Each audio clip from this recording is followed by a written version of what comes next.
This is a lot less heavy than this thing. All right, C-stands are pretty substantial, but you don't want to take them everywhere, and you don't want to necessarily use them for everything because sometimes it's just overkill. You can carry a whole lot of these in a bag, throw it in your car if you're not going to do something that requires a C-stand. So we call this a spreader stand. Instead of being made out of steel, it's mostly aluminum and plastic. It's called a spreader stand because it works like this. I'm going to make sure that that's a little bit loose on top, and I'm going to spread all of these at the same time. You can push it down in order to make sure that your stand is as stable as possible. You want to make all 3 of these as wide as they can possibly go. Your stand is just a lot more stable that way. This one has risers a lot like the C-stand, except it's a little more simple, and there's something a little bit different on top. Instead of a baby pin, this is called a top stud. And on more lightweight stands, you're going to have something that looks a lot more like this top stud. This one is aluminum. Sometimes they're brass. One thing about this is, in addition to a top stud, it also has this threaded stud on the top.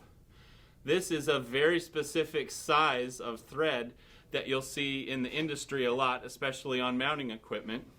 It's a 1/4 inch across, and there are 20 threads per inch. So it's called a 1/4 20 thread. If you need to go get something at the hardware store to fit one of these, you're looking for 1/4 20 hardware.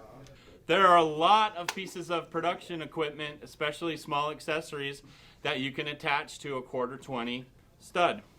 This is just a little LED light panel. A lot of times you put it on top of a camera or near your camera if you're shooting something really close. And this is threading directly on that 1/4 20 stud. I can put kind of like microphone mounts or GoPro mounts or all kinds of things on 1/4 20 studs like that.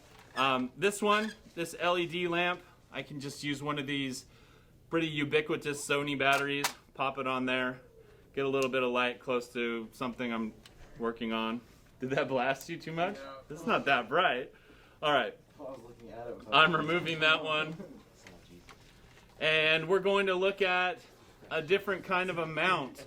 Part of the reason I have you do this production skill station is so that you can be familiar with a couple of other kinds of mounts. All right. Here's an adapter that'll fit on this top stud. I think this would also go on a baby pin. This would probably go and tighten onto something that's kind of a smaller rod if you needed it to. But here I go. Right on down to the top stud. I'll tighten that. And this has a little bit of kind of a tilt to it. Now what I've got on the top of this is a special kind of connection. And you can see that it has a kind of a hole for a little bit of a plate to go in. Okay, this is almost the same kind of connection that you'll see on top of a lot of camcorders. This is called a cold shoe mount. With a cold shoe, you could usually do something like